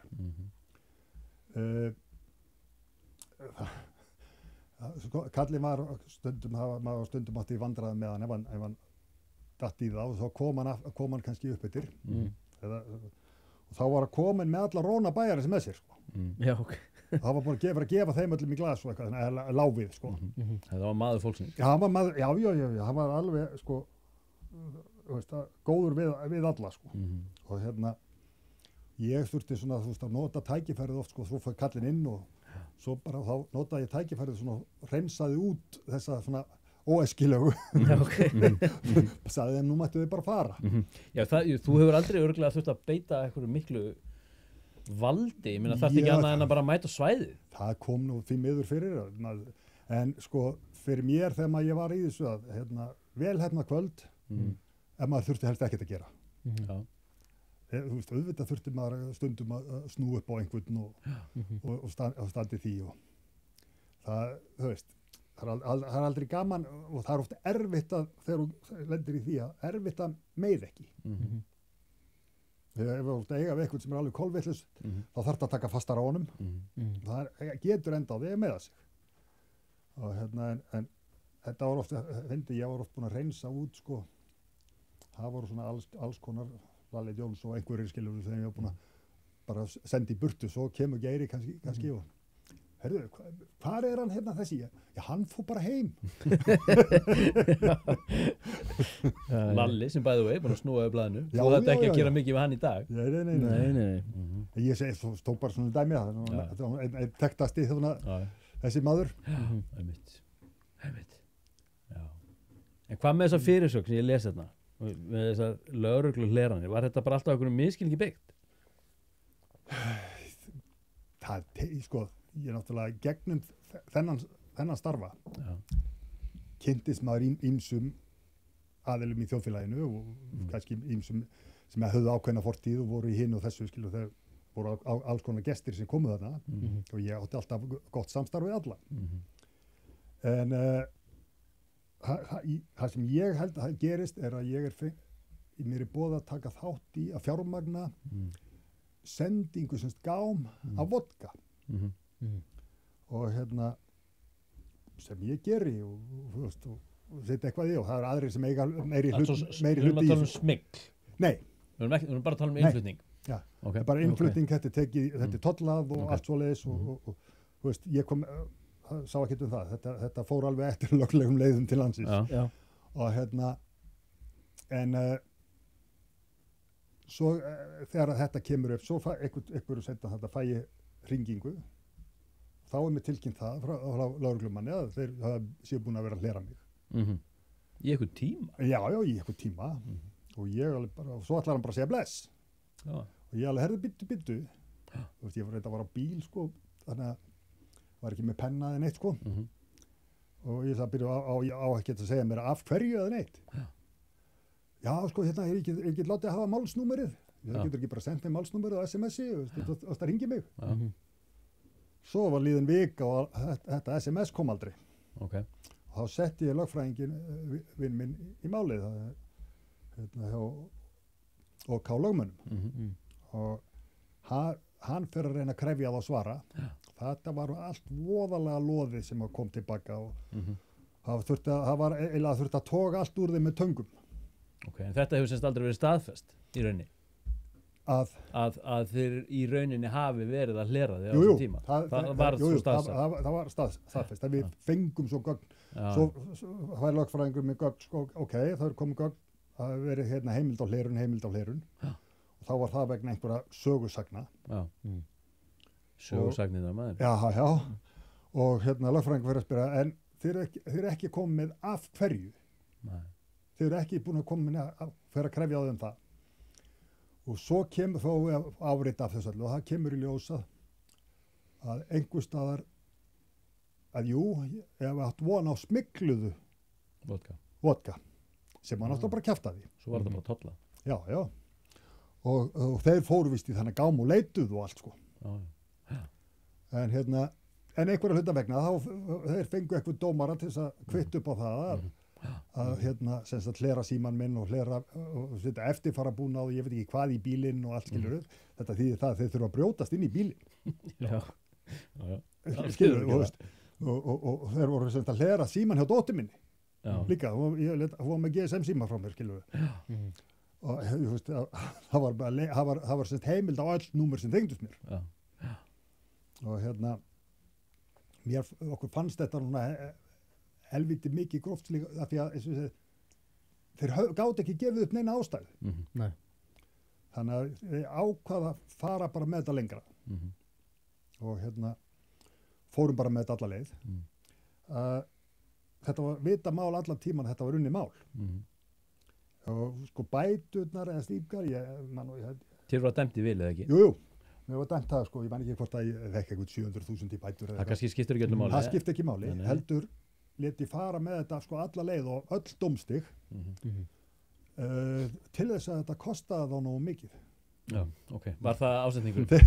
Það var ásetningurinn. En ekki til þess að reynsa nafnið þitt? Jú, bara til þess að sína, þú veist, bara þetta væri alveg reynuð, en láta þetta kostaði nógu mikið. Því að við komumst að því í 99% tilfella lögreglumaður kemur og segir við dómara, við höfum áreiðanlegar heimildir fyrir þessu, að þá fá þeir bara gera svo vel. Og þetta er ekki skoða málsgögn eða neitt. Það er ekki, þú veist, þeir þurfu ekki að hafa neitt, þeir bara þurfu að leggja þetta fram. Og sko, við vorum að hugsa þetta svolítið bara að fá smá áfellisdóm á þá. Gera úr þessu svona eitthvað... Já. Fordæmi og aðhald. Fordæmismál. Þetta er náttúrulega, þetta kostaði á nokkra milljónir, sko, þeir þurftu að borga lögfræðingum og hitt og þetta. Þannig að það, þú veist, ég bara, við ákvaðum það, við skildum láta embættinu blæða svolítið fyrir vikið. En Geiri er látin Já, og þú ert ekki lengur að vinna fyrir hann á strípuklúb á nóttunni. nei, það er orðið Snúa langt Lalla síðan. Jones niður og svæfan. Þú ert hættu því. Ég meina, fyrst þið verið að tekið við eitthvað svona, því núna sé ég, sko, þú ert fann að vinna mikið bara sem dómari og ég sé þegar að, skipuleggjandi og já, ég var að jakkaból skoða þegar þegar að hana, fjallið tekur 501 fríking kíló í detti bara hérna upp í Kópavogi, þá ert þú maðurinn, þú dæmið það og þú ert á öllum mótum. Ég er nú sá sem að fann hann á sínum tíma Já, og bjóð hann til. já, svo segir það, einmitt, körfuboltamanninn. Já, Var hann slánið þá? já eiginlega sko, með það sem hann varð. Já, einmitt. Já. En finnst þú, ertu búin En að... það er þetta mörg svona- ár síðan að hann í rauninni hætti svona í minni umsjá sko. Já, orðin sjálfbær. Já, En finnst þér, hann var orðin fullorðinn. finnst þú vera komin á eitthvað svona stað í dag, svona eitthvað góðan stað, sem að, finnst þú vera orðin svona hálfgerður sensei fyrir ungu mennina, veist, farin að vera svona meira baku tjöldin og... Já, eiginlega, Þroskast. skilu, það er leita til mín með ýmislegt Já, og og sko ég er ennþá, ég tel mig vera svo lánsaman já, að geta verið ennþá viðloðandi við sportið sem að ég í rauninni elska einmitt. og geta verið að miðla af minni reynslu og ég segi alltaf við alla, ég er ennþá að læra. Það er svona það besta og mér er boðið hist og her og þú veist, keypt undir mig flug og flott hótel og allt skilur, ég er oft alveg bara sko fór til dæmis hérna bara fyrsta svona mass wrestling heimsmeistaramótið Já, í Jakutía í Sibíríu. Það tók nú heilmangan tíma að komast Geggjað, þangað. var það ekki geggjað? Ég fór þangað í nóvember eða desember eða eitthvað skilur, það var Mínus það var 26. mínus 50 eða eitthvað skilur, þú veist, þetta var það mest hefur orðið mínus 70 þarna sko. Og þarna var ég sem sagt bara einhver svona ambassador bara, skilur þetta er svona eitt það ég hef nú oft verið látið setti limúsína undir mig og hitt og þetta og svítur og svona sem er og gaman að fá trýtt og viðurkenningu á því hvað þú hefur gert og hvert þú ert komin skilur en þarna var ég semst með mann frá the government bara sem sá mig hann var með túlk svo var bílstjóri og stór landkrúsir þarna þeir fóru með mig allt voru sína mig ég veist að tala við hinn og þessa ráðamenn og þeir sýndu mér allt sem að tengdist íþróttum og veist bara sundhallirnar sínar og eitthvað og ég varð svakalega snortin af því bara þú veist þetta bara í alvöru þetta sko hvað þetta er náttúrulega Rússland hvað þeir leggja mikið og íþróttamenn þeirra njóta mikillar virðingar. Já. Það er sko flottur íþróttamaður sem skara fram úr og fyrir sína þjóð og eitthvað, hann fær eitthvað embætti bara í ráðuneytinu. Já, hann er bara golden. Já, hann er bara set for life. Tryggður, sko. Hann er nákvæmlega. Og þessi virðing sem að þeir bera bara fyrir sínum íþróttamennum og þeir hampa þeim og annað íþróttir fyrir börn eru fríar. Já, einmitt. Fólk sem situr börnin sín í íþróttum það borgar ekkert fyrir það. Minnum að það, ég glemt að borga taekwondo fyrir svona. Þetta er borga í gær. Það er einmitt bara eitthvað 40 skall önnin eða eitthvað, skilur við? Þetta fannst mér svo merkilegt þetta. Og svo, hvað Sýbería, sko... Þeir sjáur inn í íþróttaiðkunna þá örgulega líka bara sem stóran hluta af bara bættri líðhelsu. Já. Fjárfestingu. Þú veist, hvað var að næringu, hreyfingu og allt þetta drasl. Og pluss það að þetta eru svo líka bara peð. Þeir náttúrulega búa til líka, þeir eru topp íþróttamenn. Já, þeir grípa svo þá sem að eru greinilega að fara að skara fram úr. Þeir vilja fá sem flesta íþróttir og svo svona smá vilsast úr þessu. Þetta er svo svakalegu fjöldi. Já, ég veit. Að þeir standa svo eftir með þá efnilegustu. En finnst þér þú ekki vera, upplifir það að þú ert á stað og í aðstæðum eins og þú ert að lýsa hérna, þar sem að þeir eru sínd virðing og með svona ákveðnum stalli með þína sögu. Ég meina, líður þér ekki bara eins og þú sért á þeim stað sem þú átt að vera og eigir þetta skilið? Jú.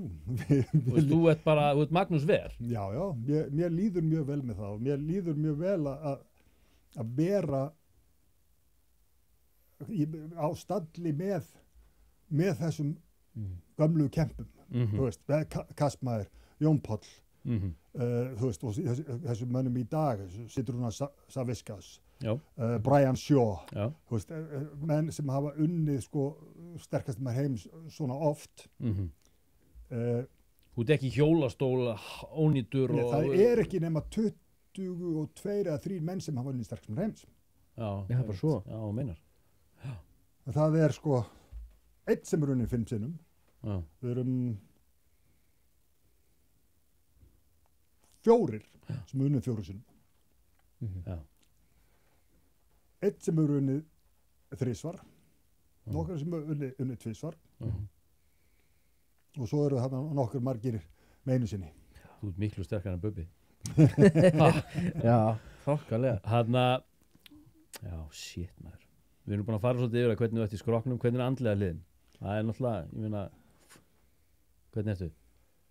Ertu með góða núvitund? Já, hún er nokkuð góð.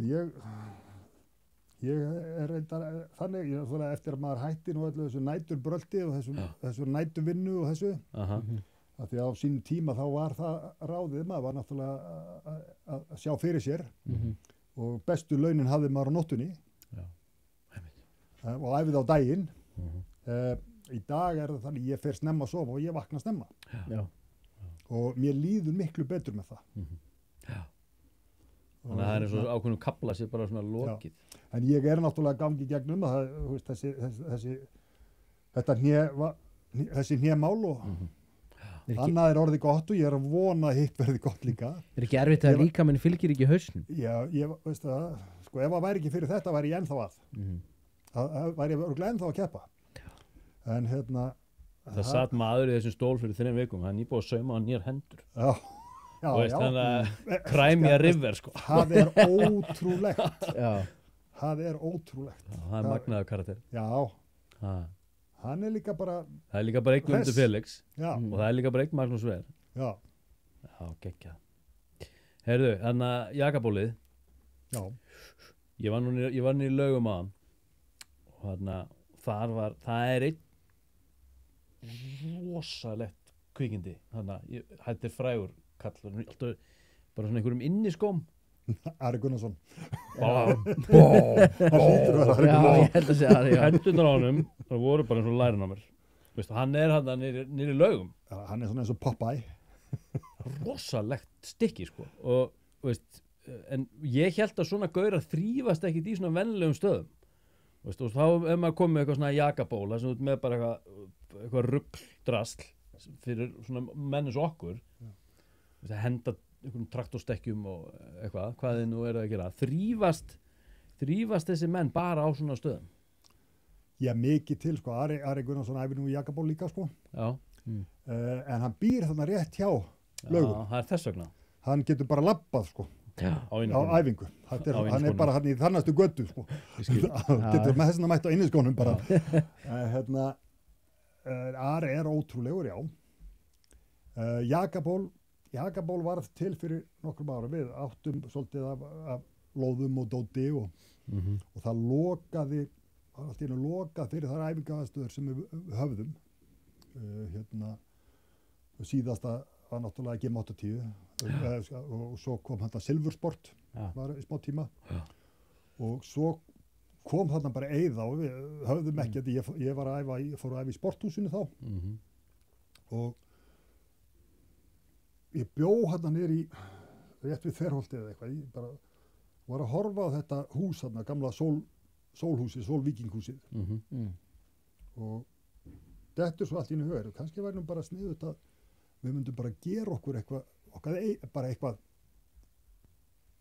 til þess að æfa. Okkur vantaði aðstöðu. Er jakaból þar í dag? Nei, einmitt. Menn voru náttúrulega dreifðir bara hér og þar og reyndar var sko búið að loka líka Orkuverinu.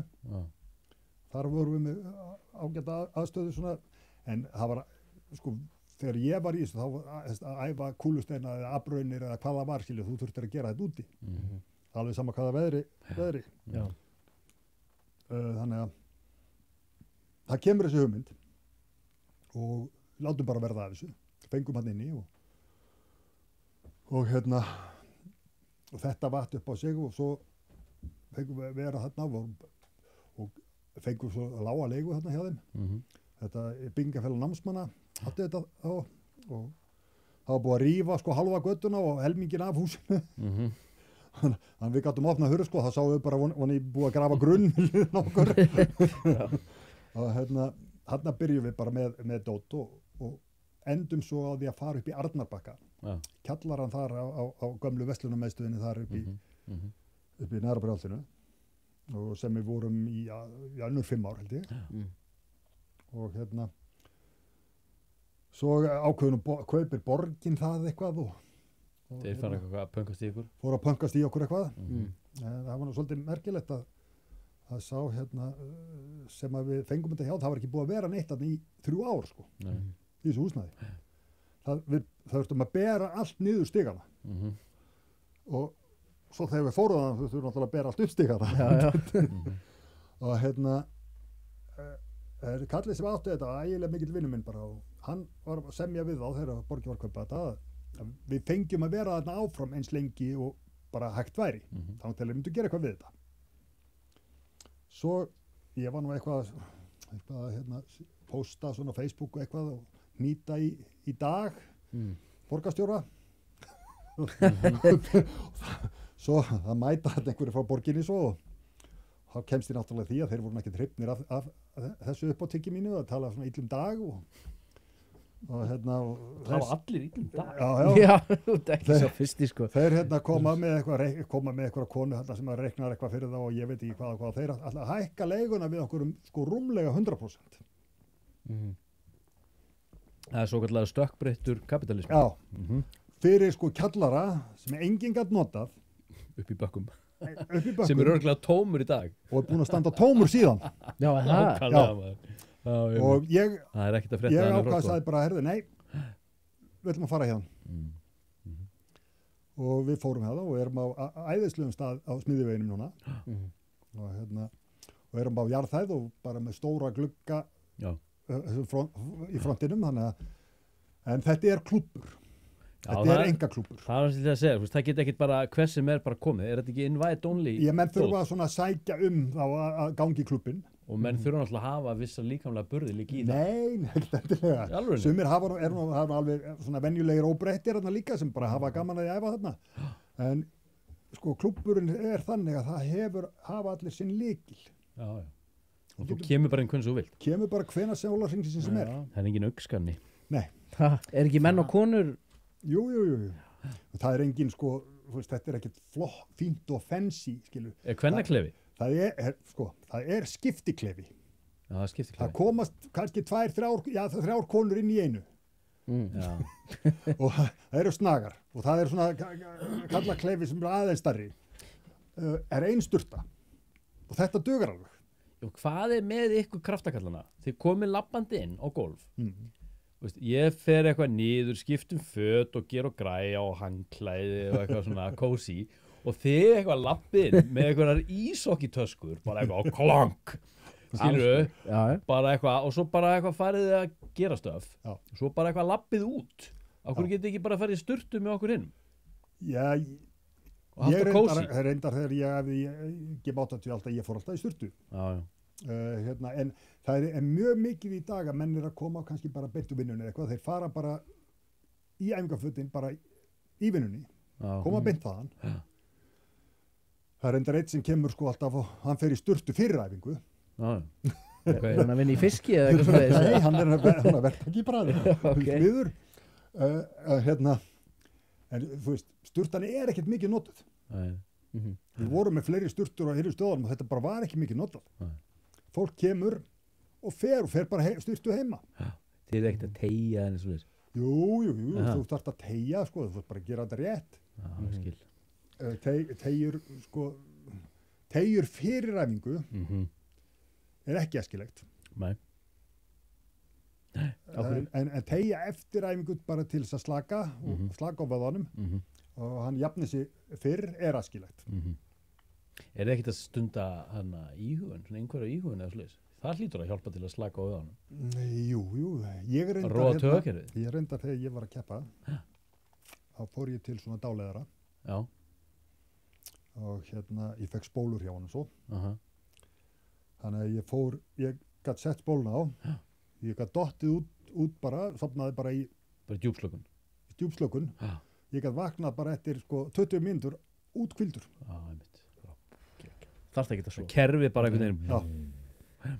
Við erum að fara í dáleiðara. Þá var þetta náttúrulega þannig, það voru bara þetta vassadiskóin Já, með þetta á spólu. Geggjað.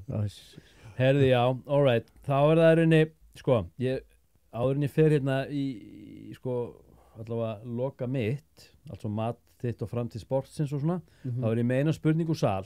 Það er frá Ívar á Gröfinni sem er hálfgerðingur feðraveldis á Íslandi. Mikill liftari. Hann spyr hvort að, því að fjallið, hvað heitir hann áttur? Hafþór. Og hann Hall, hvað heitir hann? Eddie Hall. Þeir það er eitthvað bad blood hann á milli það.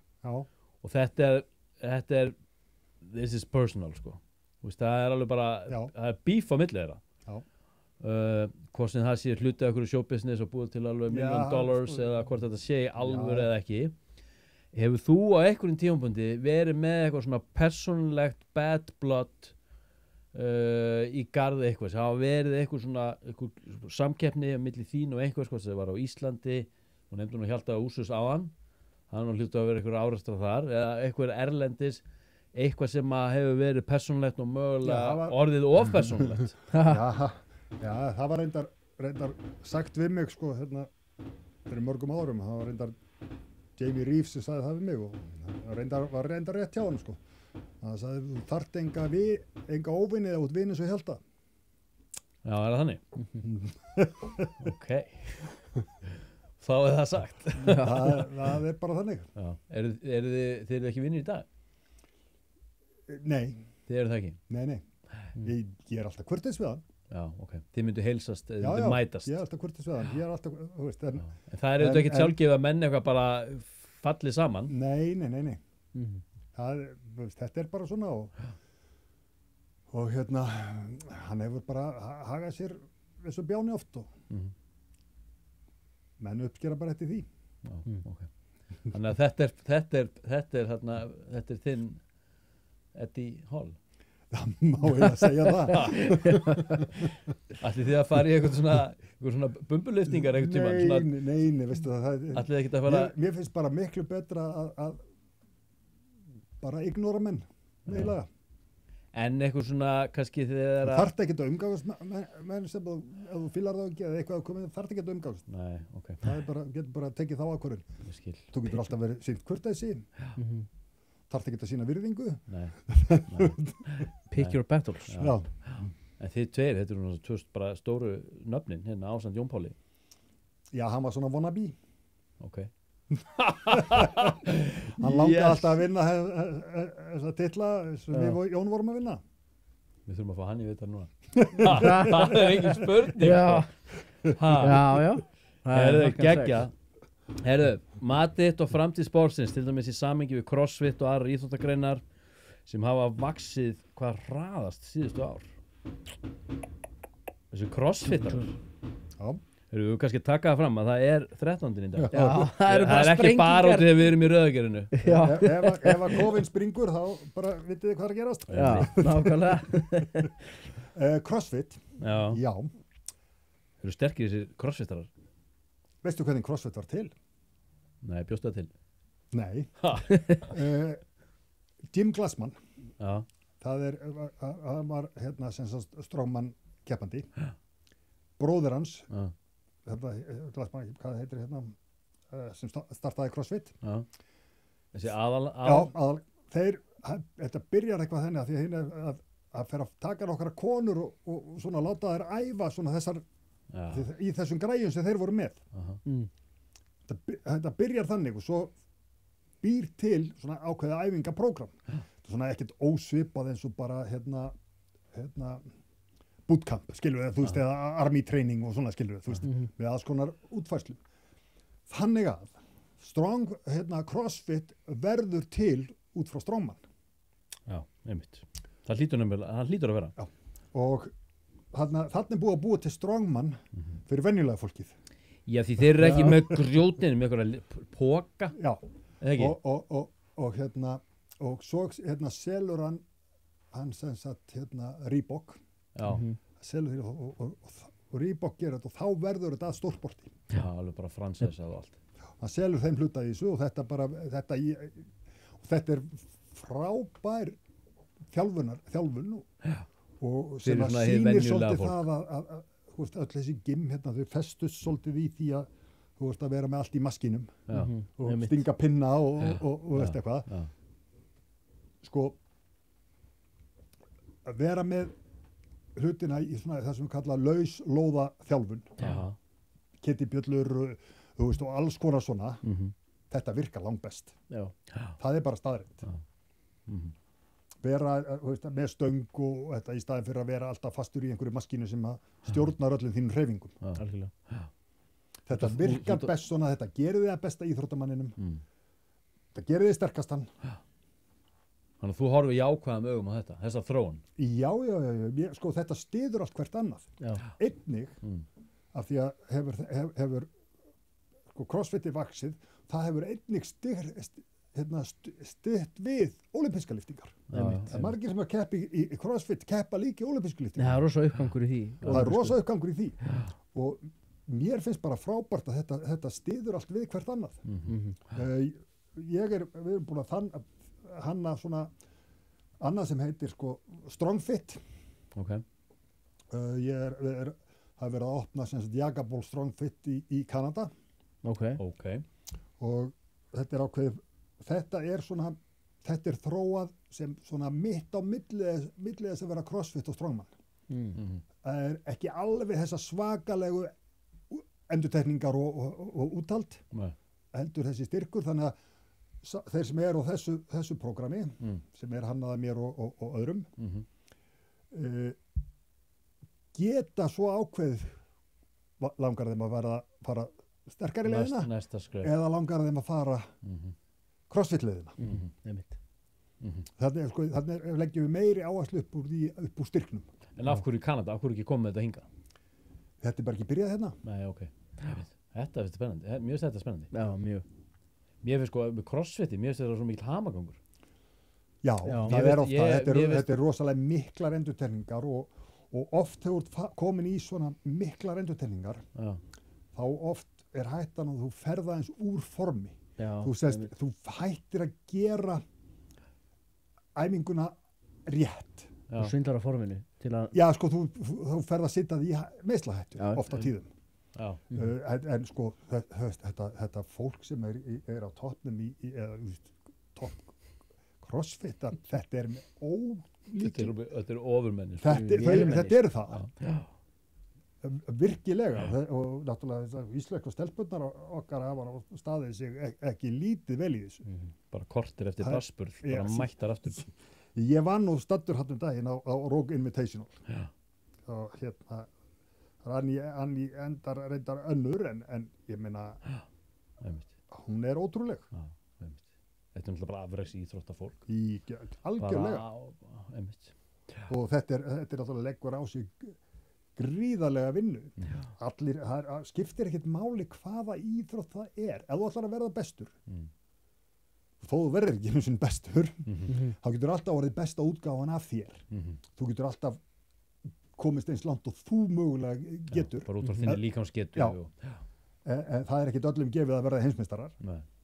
En fólk getur labba sátt frá því ef það hefur gert allt til þess að verða best, en þó það náði því ekki.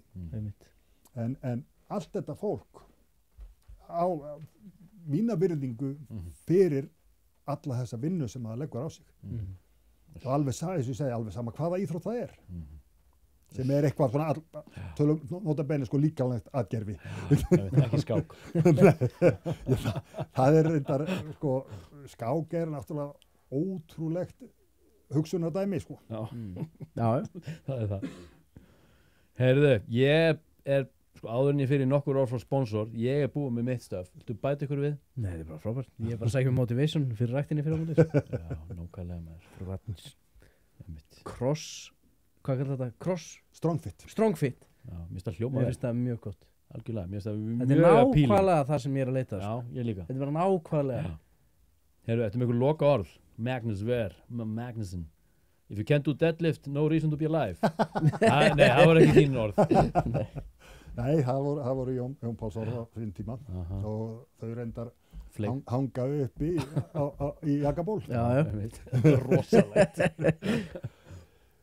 Nei, ég reyndar hvet alla bara til þess að rækta sál og líkama og fara inn í nýja árið á jákvæðum nótum og vonandi losnuðu við þetta COVID. Heyr. Hvaðlega, áður en að COVID losa sig við okkur. Já, sjáðu maður, ég er enda búinn að fá þetta og Já. þetta var ekki neitt. Nei, Ég var samt 2 bólusettur og búinn Já. að fá þetta og já. Maður heyrir alls konar sögur. já, Það er allt í þessu, maður. Við erum ennþá að bíða.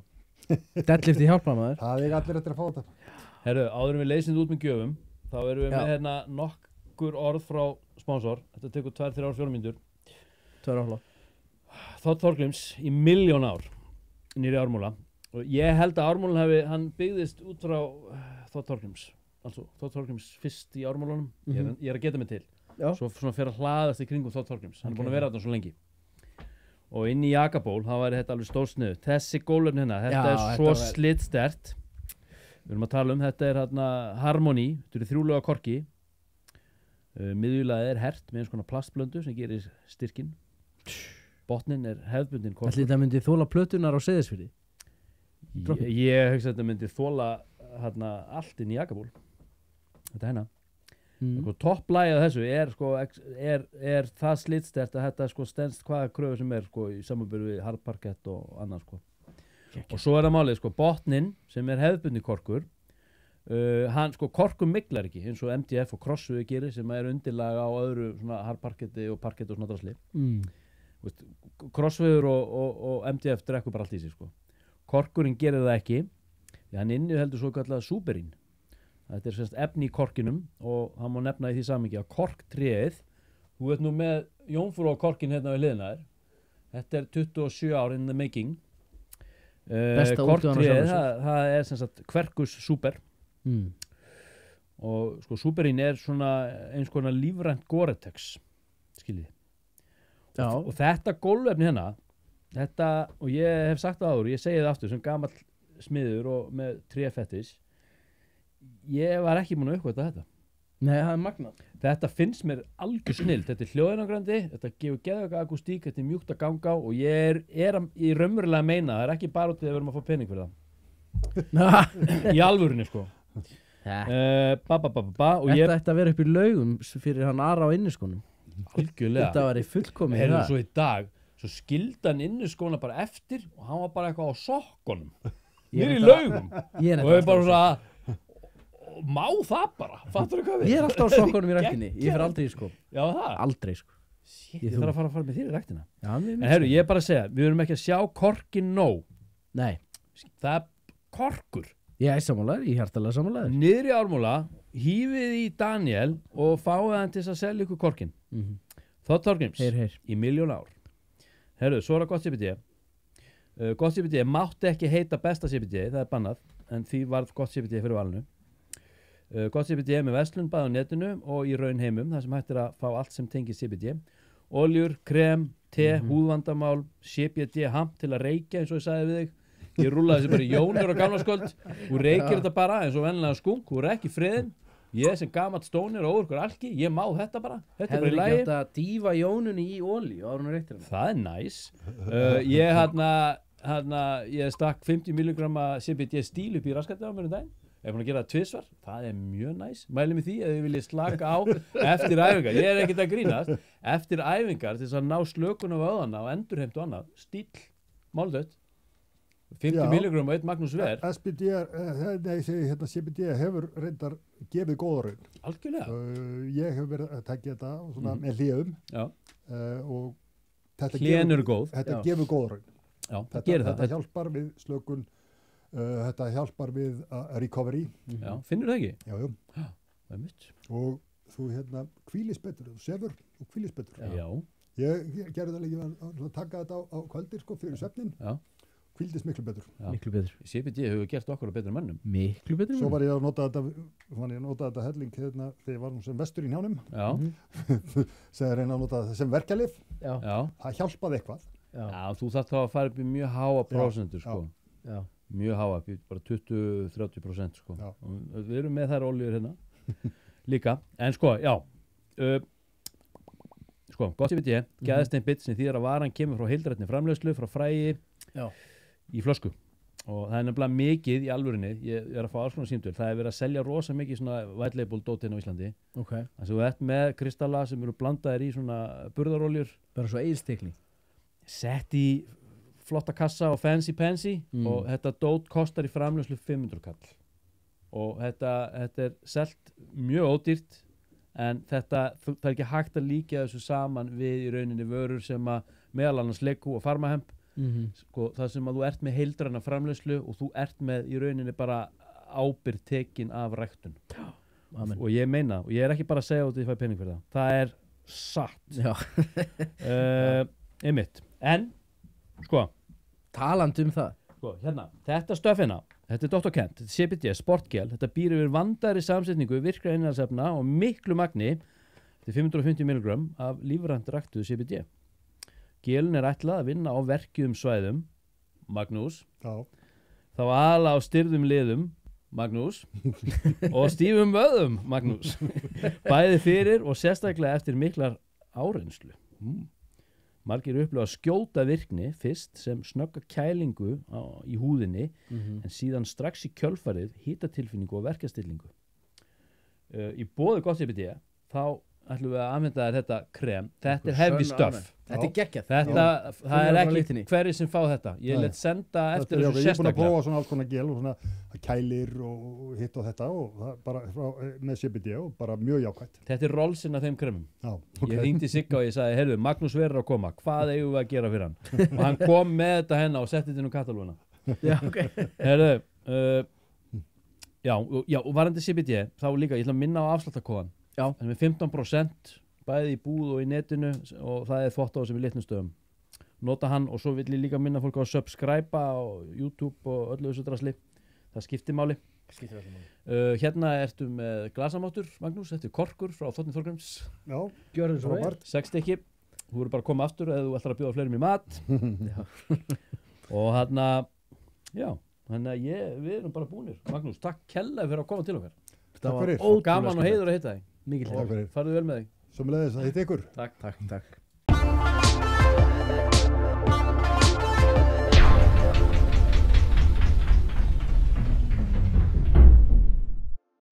Frá náttúrunni til þín. Gott CBD er einfaldlega betra. Korkur í eldhúsið, korkur á baðherbergið, korkur í stofuna. Við elskum kork.